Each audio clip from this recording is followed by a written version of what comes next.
Estamos en el Evangelio de Juan, este es nuestro segundo sermón. La semana pasada hablamos de Cristo, como el verbo de Dios, Cristo como la luz que alumbra al hombre.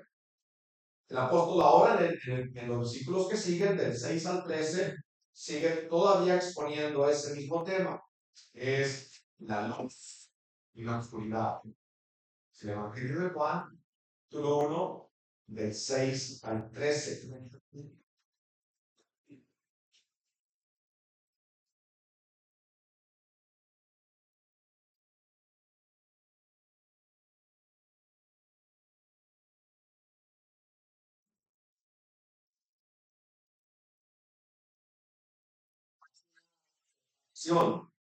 Entre la luz y la oscuridad. Así fue el principio de la creación, ¿se acuerdan?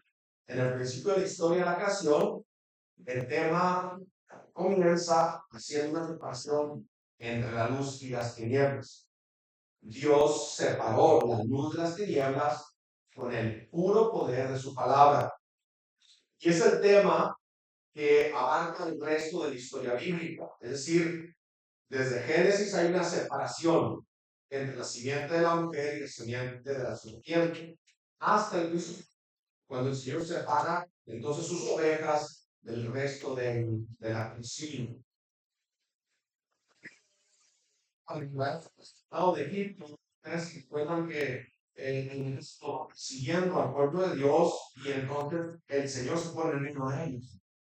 A los israelitas les era luz, y a los egipcios era oscuridad completa. Entonces, para Israel luz, para los egipcios y Faraón era oscuridad. Si entonces vemos cómo Dios guía fielmente a su pueblo, Él lo protege, Él los separa, Él hace una diferencia entre los enemigos de ese pueblo que se convierten en sus enemigos de Él. Él se interpone entre aquellos que buscan la destrucción de su iglesia y aquellos que buscan el bien de su iglesia. Para los enemigos de Cristo, para los enemigos de la iglesia, Cristo es confusión, oscuridad, juicio, destrucción. Pero para los redimidos, Cristo es luz, amén, alumbra, guía, instruye, sostiene, nos lleva hasta la vida eterna. No debe sorprendernos que la gloria que brilla para nosotros, para el resto es solamente oscuridad. Para nosotros es una revelación gloriosa. La revelación gloriosa del Hijo de Dios para el resto del mundo sigue siendo solamente oscuridad. Aun cuando la iglesia proclame el valor de Cristo, aun cuando la gloria se manifieste delante del mundo, ellos siguen ciegos a esta luz. La llama, la distinción sin fin, es decir, desde ahora habrá una diferencia de los santos y luz, y es oscuridad absoluta, que será por siempre la porción de los hipócritas. Aunque vemos que el enemigo avanza, que la iglesia de Cristo parece debilitarse, en realidad no es así. La iglesia de Cristo será preservada, el Señor la sostiene. La luz, los redimidos no se apartan. Seguirán alumbrando, seguirán guiándonos en el camino, pero para el resto del mundo la oscuridad que nos envuelve, la oscuridad de sus mentes, la oscuridad de sus corazones, será evidentemente más profunda. Un pecado a otro pecado, ¿no? A otro pecado, de un golpe a otro golpe, y siguen hundiendo, siguen siendo expuestos a las pasiones pecaminosas de su propio corazón. Siguiente, el Señor es luz, Él es nuestra luz, Él es nuestra luz ahora, Él es nuestra luz mañana, Él es nuestra luz hasta el fin del siglo. Qué bendita seguridad de tener en Cristo, en las circunstancias más imposibles, entender que Él es el que nos sostiene. Y de eso, Cristo es la luz. En los versículos que tendremos enfrente de nosotros, vemos que Juan vino al testimonio de Jesús. Y luego veremos que Cristo vino en esa luz y no viene a la luz. Entonces, el testimonio de Dios en Cristo es la luz y luego, por fin, aquellos que buscan, que están en Cristo, vienen a la luz. Leamos entonces nuestro versículo de esta manera. El Evangelio de Juan, capítulo 1, versículos 6 y 8. Juan vino y dio testimonio de la luz. Dice así: hubo un hombre enviado de Dios, el cual se llamaba Juan. Este vino por testimonio, para que diese testimonio de la luz, a fin de que todos creyesen por él. No era él la luz, sino para que diese testimonio de la luz. Luego, Cristo vino, Él es la luz. Dice el 9, 10 a 11, dice, aquella luz verdadera que alumbra a todo hombre venía a este mundo. En el mundo estaba y el mundo por Él fue hecho, pero el mundo no le conoció. Entonces, lo suyo vino y los suyos no lo recibieron. Y ahora veamos la última parte: los redimidos sí reciben y bien. Dice, mas a todos que recibieron, a los que creen en su nombre, les dio potestad o poder de ser hechos hijos de Dios. ¿Alguien está en la puerta? Por favor. Los cuales no son engendrados de sangre ni de voluntad de varón, sino de Dios. Y esta es nuestra porción de la escritura de esta mañana. Juan vino y dio testimonio de la luz. Cristo vino, Él es la luz, y los redimidos vienen a la luz. Es el primer punto entonces, y veremos cómo es que Juan vino y dio testimonio de la luz. Entonces, después de haber presentado a Cristo como el Dios, y para que el hombre entienda y tenga un concepto claro de sí mismo, Él, Juan, declara esta verdad: en Él estaba la vida y la vida era la luz de los hombres. Escúchame bien esto: la vida misma nos debe enseñar que Dios nos creó. El entendimiento, el razonamiento, al ver la creación completa, esa debe ser la luz suficiente para llevarnos a la luz revelada de la palabra. Es una mentira que tú no vales, que eres como un animal, que diga que tú te mueres. Ahí se acabó todo. Eso no es cierto. Tú eres creado por Dios a la imagen de Dios. Y si vienes ahora a esta luz que alumbra a todo hombre, entonces serás condenado por la eternidad. Esta es la vida eterna, dijo Cristo, que te conozca a ti, el Dios verdadero, y a Jesucristo, a quien has enviado. Él es el creador, Él es la vida. Esta es la vida, que te conozca. Es la vida que tenemos, que Dios nos da por medio del verbo, nos sirve como espejo en el que podemos ver y contemplar con claridad la majestad del Trino Dios, su poder, su sabiduría. Nosotros los que hemos creído conocemos que el Verbo es Dios. Conocemos que el Verbo es Cristo. Veamos. Comencemos primero notando en el versículo 6 esta palabra: un hombre enviado de Dios, el cual se llamaba Juan. Esa palabra, enviado, es decir, Dios mismo nos va a dar testimonio a través de Juan de quién es Cristo.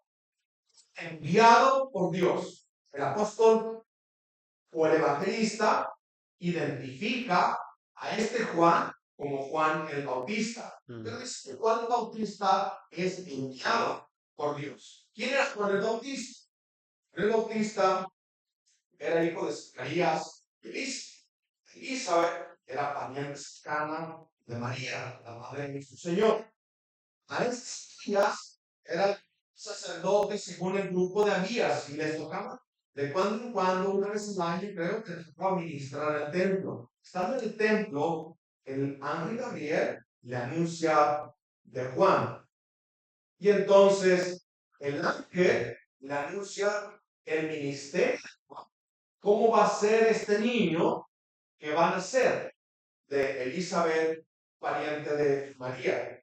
Dice Lucas 1, 14 y 17 que este Juan, dice, traerá gozo y alegría y muchos se regocijarán por su nacimiento, porque él, Juan el Bautista, se hablará delante del Señor.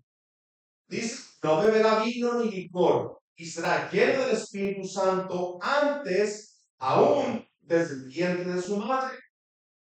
Yo quiero hacer una pausa aquí.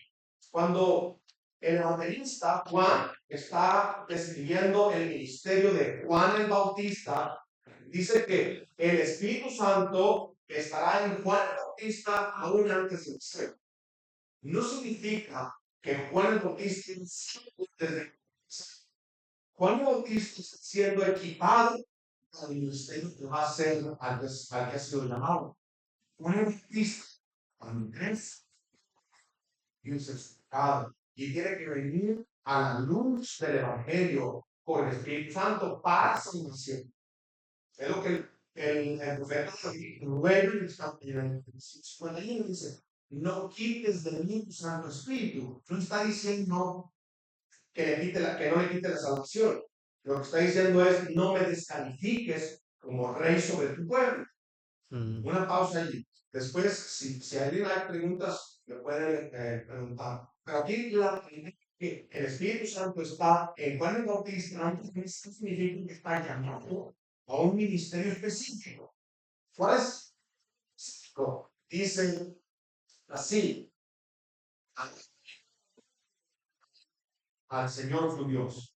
Él, Juan el Bautista, irá delante del Señor en el espíritu y poder de Elías, para hacer volver los padres a los hijos y a los desobedientes a la actitud de los justos, a fin de preparar para el Señor un pueblo bien dispuesto. Este es el ministerio de Juan, dice el evangelista, va a preparar para el Señor que cuando Cristo venga al pueblo ya listo para escuchar.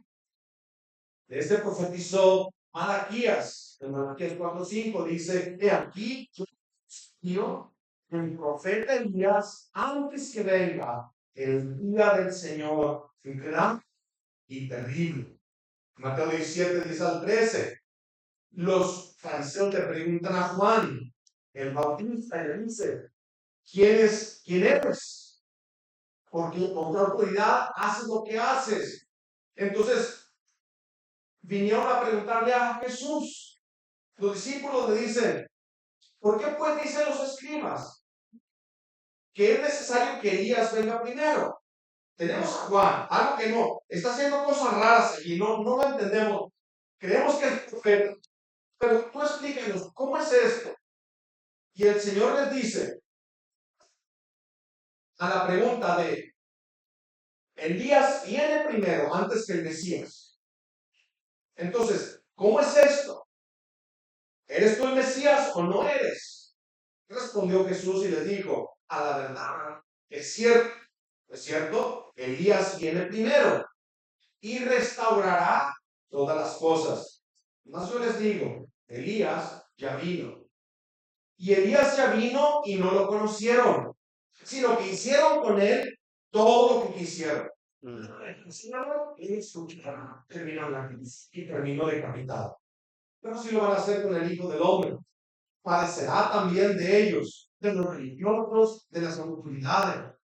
Entonces los discípulos entendieron que estaba hablando de Juan el Bautista. Que había sido días vino y no lo conocieron. Pero hay algo más. No solamente Juan dice cómo va a ser el ministerio de Juan, sino que Cristo nos dice algo muy increíble. Juan el Bautista dice, de Juan el Bautista, yo les voy a decir algo. De los que han nacido de mujer, no hay mayor profeta que Juan el Bautista. Es el mayor de todos los profetas del Antiguo Testamento. ¿En qué manera? Porque Juan es el más grande de todos. Escuchen, mis hermanos. Todos los profetas, también ellas tenían la nieve europea medida.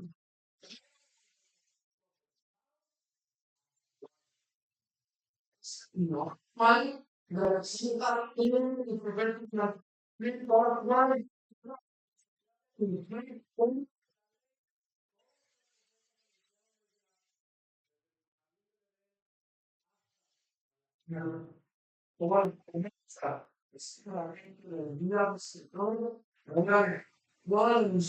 que ha llegado.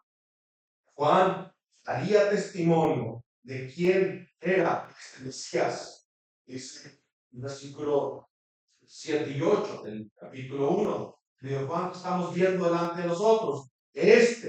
Juan el Bautista, vino por testimonio, por testigo, vino a dar testimonio, a testificar de la luz. El propósito, dice el versículo 7, a fin de que todos creyesen por él. Es decir, todas las profecías, todas las promesas del Antiguo Testamento ahora se centran en un solo hombre. Y Juan Bautista se va a parar y va a anunciar, según el profeta Jeremías, de quién es Jesucristo. Y su ministerio fue tan maravilloso, tan reconocido, tan relevante, que el evangelista tiene que hacer diferencia. Juan el Bautista no era la luz. El pueblo lo amaba. El pueblo lo amaba y lo escuchaba con la gran. ¿Quién la bautizaste? Dice todo bautista. El evangelista se tiene mucho cuidado de remarcar esto. No era él la luz. Él venía a dar testimonio de la luz. Sí, de Juan que se identificar que anunciaron la ley y sus profetas. Juan tenía que conocer la escritura completamente. Tenía que conocer pues primera de Pedro 1:10 que los profetas que profetizaron acerca de esta gracia destinada a ustedes, inquirieron diligentemente, indagaron acerca de esta salvación. ¿Qué sabía entonces Juan de su llamado? ¿Qué sabía Juan de Cristo? Bueno, Juan nos dice en Marcos 1:7, dice, predicando diciendo, viene tras de mí el que es más poderoso que yo, porque no soy digno de desatar y encorvar la correa de su calzado. En Lucas 16 dice, yo a la verdad os bautizo con agua, pero viene uno más poderoso que yo, que no es digno de desatar la correa de su calzado. Él los bautizará en Espíritu Santo y fuego. Mateo 3:11. Yo a la verdad os bautizo en agua para arrepentimiento, pero el que viene tras mí, cuyo calzado no soy digno de llevar, es más poderoso que yo. Él nos va a bautizar en Espíritu Santo y fuego. Yo lo bautizo en agua.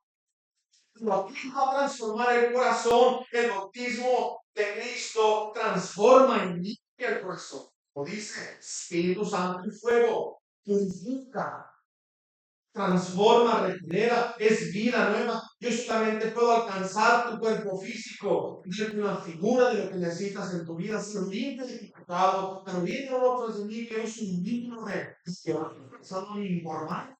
Él tiene el poder para cambiar tu vida. Amén. Así es que cuando Juan el Bautista ve a Cristo, dice en Juan 29:34, el siguiente día vio Juan a Jesús que venía. Él dijo, he aquí, como del mundo, es quien yo dije, después de mí viene un varón, el cual es antes de mí, porque era de eso mundo. Sí, ver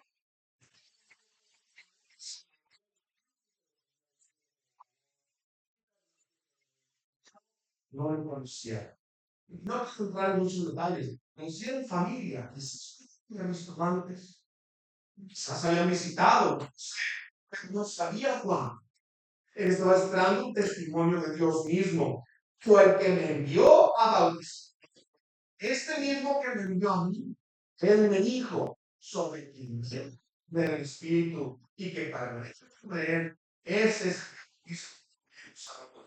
Y yo le vi y he dado testimonio de que este es el Hijo de Dios. Juan fue enviado para dar testimonio de la luz, y aquel que es la luz vino, y Juan dio testimonio de él. Por Dios que quita el pecado del mundo. A nosotros los padres, que se habrán gritando, ¿ves? Pero para vivir, cuando hablan del poder de Dios, no solamente corre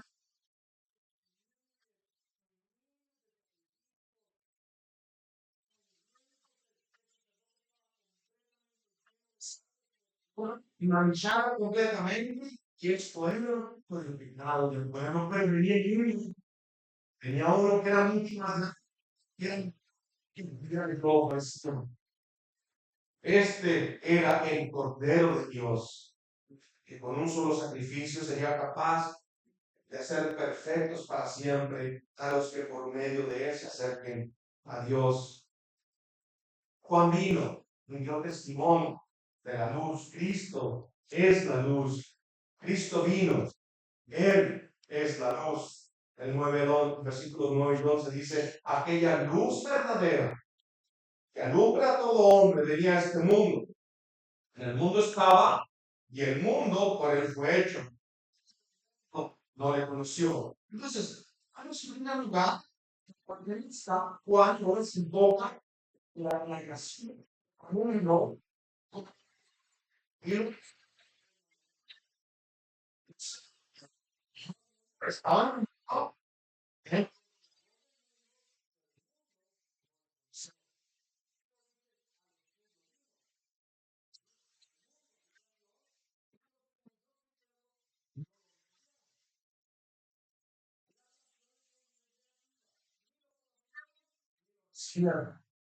veamos entonces estas dos cosas. Aquí el mundo cadena, el mundo es un mundo, y este mundo, pero el mundo no le conoció.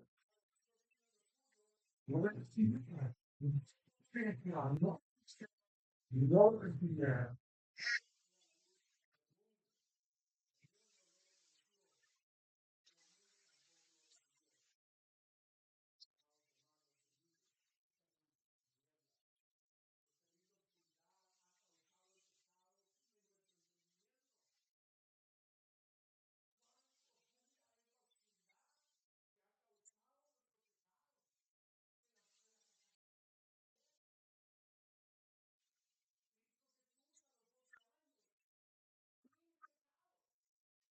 Está asombrado.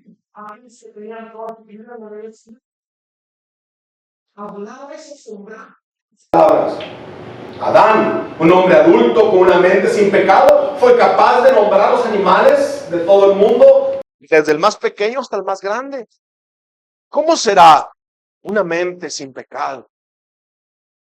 Debe ser una mente llena de luz.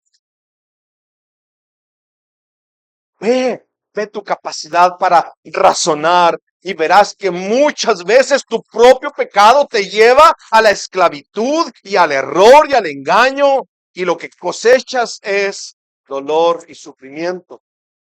La razón por la que no lo conocieron es porque el pecado oscurece el pensamiento, oscurece y no te deja pensar bien. Romanos 1, 21 al 22 dice de esta manera y lo explica así: conociendo a Dios, no le glorificaron como a Dios ni le dieron gracias, sino que se envanecieron en sus propios razonamientos. Dejaron la palabra de Dios y luego establecieron sus propias leyes. Y su necio corazón fue entenebrecido. Profesando ser sabios, se hicieron necios. No le conocieron porque se olvidaron de la palabra de Dios. No le conocieron porque establecieron su propia religión, sus propios mandamientos y sus propias leyes. Yo voy a vivir así. Primera de Corintios 2, 7 y 8. Dice el apóstol Pablo. Más, hablamos sabiduría de Dios en misterio. Es decir, estas cosas son demasiado grandes, mis hermanos. La sabiduría oculta, la cual Dios predestinó o destinó antes de los siglos, para nuestra gloria, la que ninguno de los príncipes de este siglo conoció. Rechazaron la palabra. Dice, porque si la hubieran conocido, nunca habrían crucificado al Señor de gloria. ¿Sabían que estaban golpeando al Hijo de Dios? No sabían. No lo sabían. Pero no lo sabían, no lo conocieron. Entonces no sabían a quién estaban matando, ni sabían a quién estaban rechazando. Yo muchas veces quisiera yo cambiar la historia y me da compasión con Pilato. Pilato hace el juicio de Cristo y dice, yo no encuentro ningún error en él, yo no le encuentro ningún pecado, porque lo quieren matar. Él sabía que eran por celos. Él tiene a Cristo frente a sí mismo y hace una pregunta despreciativa. ¿Qué es la verdad? ¿Qué es la verdad? ¿La verdad es tu verdad? ¿Es lo que tú quieras creer? Pilato se salió, dio vuelta, no esperó, no buscaba. Lo que Pilato está diciendo, ¿qué es la verdad? Nadie tiene la verdad. Nadie puede saber con certeza qué es la verdad. Y la tenía enfrente de él. Cristo era la verdad. Él es la verdad. Hablamos sabiduría de Dios entonces en misterio, la sabiduría oculta, la cual predestinó Dios antes de los siglos para nuestra gloria. Dios nos la reveló a nosotros. Esa sabiduría que ninguno de los príncipes de este siglo conoció, porque si lo hubieran conocido, nunca habrían crucificado al Señor de gloria. Pero a nosotros Dios nos ha abierto los ojos, los oídos. Cuando abrimos la Biblia, cuando abrimos las Escrituras, reconocemos la voz de nuestro Padre. Es la voz de Dios. Abre la Biblia, esa es la voz de Dios. Dice 1 Corintios 2, 9 y 10, dice, antes bien como está escrito, cosas que ojo no vio, ni oído oyó, ni ha subido en corazón de hombre, son las que Dios ha preparado para los que le aman. Pero Dios nos la reveló a nosotros por el Espíritu. Él es la luz, pero para conocer esa luz necesitas ir a la palabra. Escucha, escucha por favor. Por la predicación de la palabra escrita es que Dios te llama a su luz. Por medio de la predicación fiel a la escritura es que Él te salva. Por medio de la predicación fiel a la escritura es que el Espíritu de Dios te muestra a Cristo y lo podrás conocer y lo podrás amar. En el mundo estaba y el mundo no le conoció. El mundo fue hecho por él y el mundo no le conoció. Hay otra razón por la cual el conocimiento es entenebrecido. Es decir, no le conocieron, no lo recibieron. La primera razón es el pecado opaca el pensamiento, no te deja pensar correctamente. Escoges aquello mismo que te destruye. Pero la razón por la cual no lo recibieron, dice Juan, en el capítulo 3, versículo 19, la luz vino al mundo y los hombres amaron más las tinieblas que la luz. Y la razón por la cual amaron más las tinieblas que la luz es porque tus obras eran malas. No lo conocieron, no lo recibieron. No lo conocieron porque abandonaron la palabra de Dios y se hicieron necios. No lo recibieron porque la luz descubre el pecado y ellos amaron más su pecado que la luz. Cuando la luz verdadera que alumbra a todo hombre resplandeció en su máxima expresión, los hombres se hundieron más en la oscuridad porque no quisieron dejar su pecado.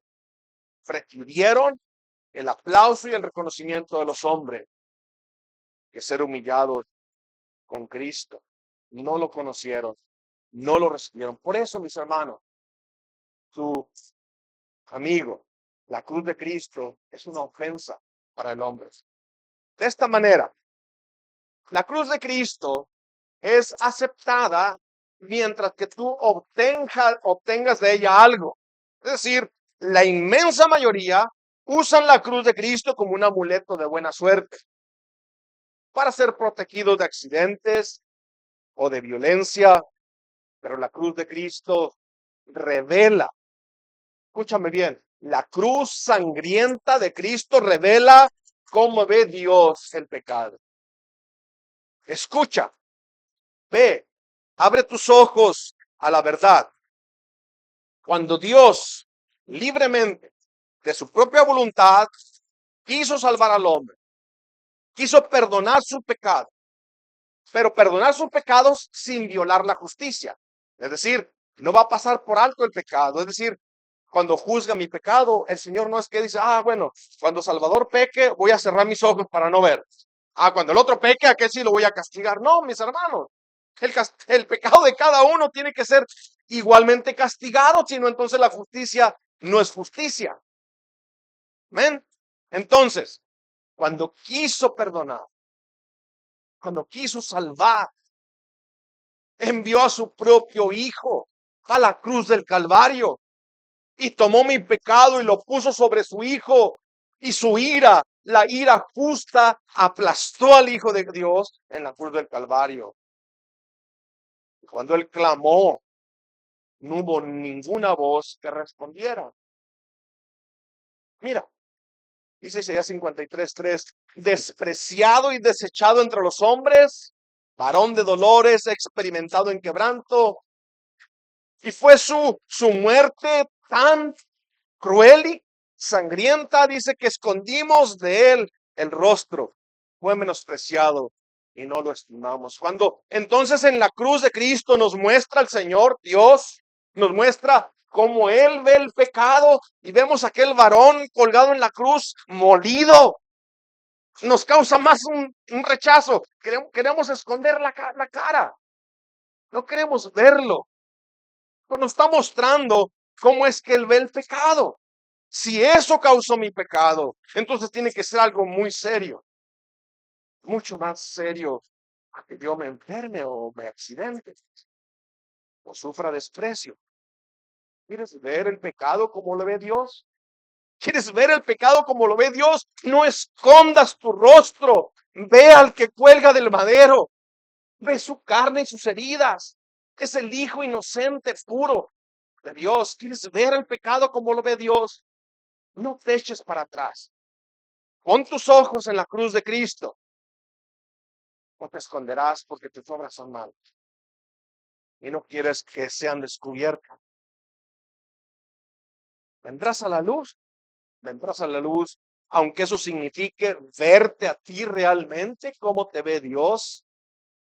Isaías 53:6 dice, todos nosotros, todos, aquí está incluidos tú y yo, todos, dice, nos descarriamos como ovejas, cada cual se apartó por su camino, mas el Señor cargó en él el pecado de todos nosotros, es decir, los que hemos creído, los que han creído, los que se han arrepentido, los que han venido a la luz y los que han descubierto su pecado. El resto no le conoció porque su entendimiento estaba entenebrecido, oscuro, y crucificaron al aquel que es la luz verdadera. No le recibieron porque sus pecados serán descubiertos. La luz descubre. Entonces prefirieron seguir en aquel lugar oscuro para poder seguir pecando sin tener que ser confrontados, sin tener que ser avergonzados, sin tener que dolerse del pecado. Allí no hay reproche, ni reclamos, ni exhortación. Y si te gusta, hazlo. Tú tienes derecho a disfrutar. Es la realidad, era la realidad en los días de Cristo y sigue siendo la realidad en nuestros días ahora también. No es diferente. Somos exactamente los mismos. Él es la luz. Juan vino y dio testimonio de la luz. Cristo vino. Él es la luz. Y los redimidos, los que creen, vienen a la luz. ¿Cómo sé? Sigo a Cristo. ¿Cómo sé que soy de Cristo? Andas en su luz. Caminas en su luz. Amas la luz. Has experimentado el dolor y la vergüenza de tu pecado a la luz de su ley. Los que aman a Dios vienen a la luz, aunque signifique que se tienen que humillar y tienen que exponer sus pecados y tienen que hacer un juicio a la luz de su ley. Pero también hay perdón. Hay perdón y vida eterna. Quisiera ser contado con aquellos que lo recibieron y lo conocieron, o serás contado con el resto, los que no lo conocieron, los que no lo recibieron. Quiero que escuchen la historia de cada uno de los que hemos conocido y los que hemos recibido. Escucha la historia de cada uno sin excepción. Cada uno de los que han venido a Cristo. Esta es su historia. Dice Colosenses 2, 13 y 14. Y nosotros, estando muertos en pecado y en la incircuncisión de nuestra carne, nos dio vida juntamente con Cristo, perdonándonos todos los pecados, anulando el acta de decretos que había contra nosotros, que nos era contraria, quitándola del medio y clavándola en la cruz. Quiero leérselo un poquito más despacito. Es la historia de cada uno de los que han encontrado a Cristo. Dice, nosotros, estando muertos en pecados y en la incircuncisión de nuestra carne, es decir, completamente carnales, nos dio vida juntamente con Cristo. Con Él nos dio vida, perdonándonos todos los pecados. ¿De qué manera? Anulando el acta de decretos que había contra nosotros, que nos era contraria, quitándola del medio y clavándola en la cruz. Pablo citó Deuteronomio 27 cuando dice, todos los que dependen de las obras de la ley están bajo maldición, pues escrito está, maldito todo aquel que no permaneciere en todas las cosas escritas en el libro de la ley, escucha bien, para hacerla. ¿Habrá alguien que pueda reclamar haber hecho todo lo que el Señor demanda? Escuche el acta de decretos que habían contra nosotros. Escuche, nos era contraria. ¿Por qué? Nos está diciendo malditos. Cada uno de los mandamientos pronunciaba una maldición contra nosotros. Pero escúchame bien, esta maldición no la escucha el mundo. La escuchas tú si estás en la luz. Porque esta maldición nos es revelada. Nos es revelada por la luz. Esta maldición la conocen los que están en Cristo. Es la luz verdadera la que nos hizo capaces de escuchar con claridad nuestro nombre pegado a cada una de las maldiciones. Maldito porque has tenido dioses ajenos y extraños delante de mí, decreta el primer mandamiento. El corazón del hombre es una fábrica de ídolos. El primero que tienes en tu casa es el que ves todas las mañanas en el espejo. Maldito porque te has inclinado a ellos y has dado honra a lo que no es Dios, decreta el segundo. Maldito porque has tomado el nombre de Dios en vano, decreta el tercero. Maldito porque no has guardado el día de reposo para santificarlo, decreta el cuarto. ¿Puedes ver tu nombre pegado a cada uno de ellos? Todavía no. Todavía no. No pienses así. No pienses que tú no te defiendas. Porque no hay aquí uno solo en esta congregación, en este cuarto, no hay uno aquí, uno solo que no los haya quebrantado.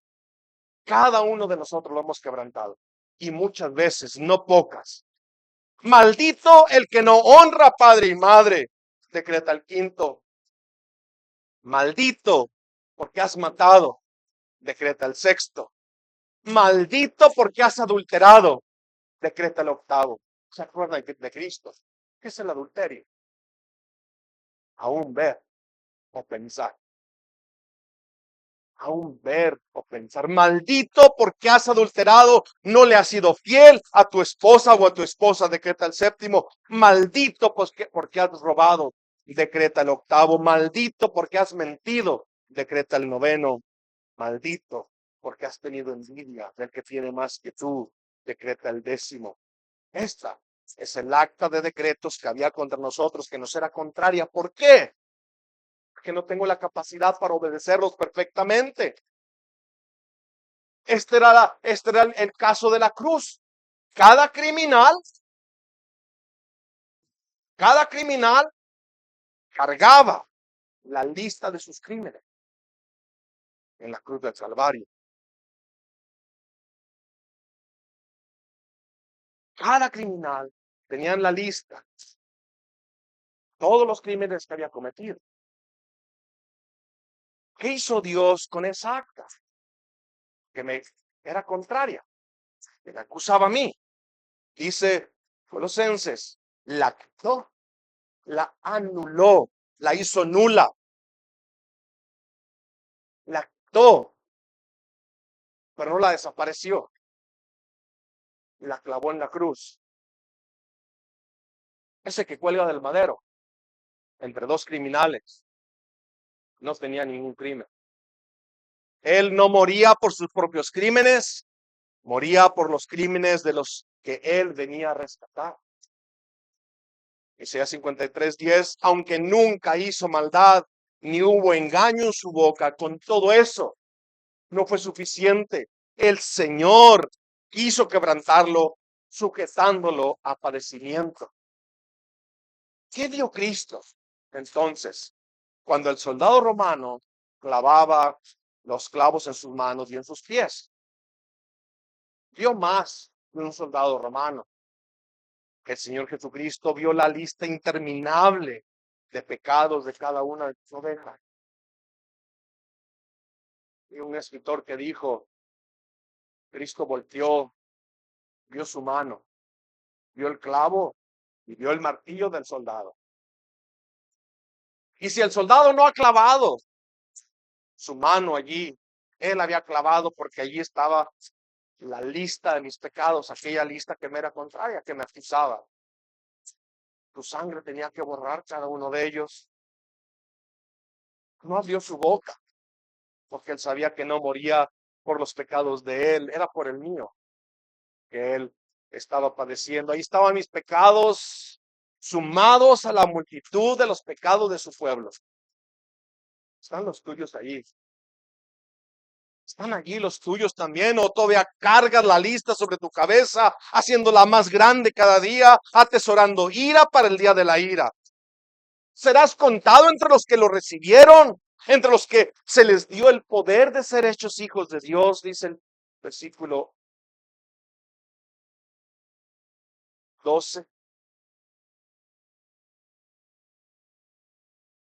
El verso 13 es un sermón completo en sí mismo, pero solo haré un par de preguntas. Dice el versículo 13: estos que le recibieron son hechos hijos de Dios.